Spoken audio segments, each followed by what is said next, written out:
How to lock apps on iPhone. To get started, first of all go to your iPhone home screen.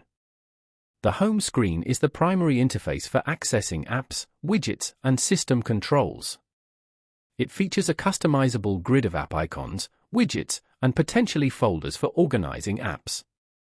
Now, swipe to find the app that you want to lock from here. Then, press and hold that app. Here, select Require Face ID.